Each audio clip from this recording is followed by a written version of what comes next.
Hi అండి. Welcome back to my channel Swathi cooking స్టైల్‌లో కొబ్బరి చట్నీ ఎలా చేసుకోవాలో తెలుసుకుందాం. ఇడ్లీలోకి, దోసలోకే కాదు రైస్‌లోకి కూడా చాలా టేస్ట్‌గా ఉంటుంది కొబ్బరి చట్నీ. ఎలా చేసుకోవాలో చూద్దాం.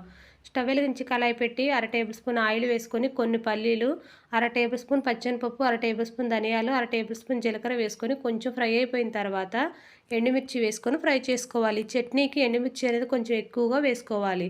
తర్వాత కట్ చేసి పెట్టుకున్న కొబ్బరి ముక్కలను కూడా వేసుకొని బాగా ఫ్రై చేసుకోవాలి. కొబ్బరి చట్నీ ఈ ప్రాసెస్‌లో చేశారంటే రైస్‌లోకి చాలా టేస్ట్‌గా ఉంటుంది. ఇలా ఫ్రై అయిపోయిన తర్వాత స్టవ్ బంద్ చేసి కొంచెం చింతపండు, 4 ఎల్లుల్లి రెబ్బలు వేసుకొని ఇవి మొత్తం మిక్సీ బౌల్‌లో తీసుకొని రుచికి సరిపడా సాల్ట్ వేసుకొని వేడి వాటర్‌తో కొంచెం బరకగా గ్రైండ్ చేసుకోవాలి చట్నీని.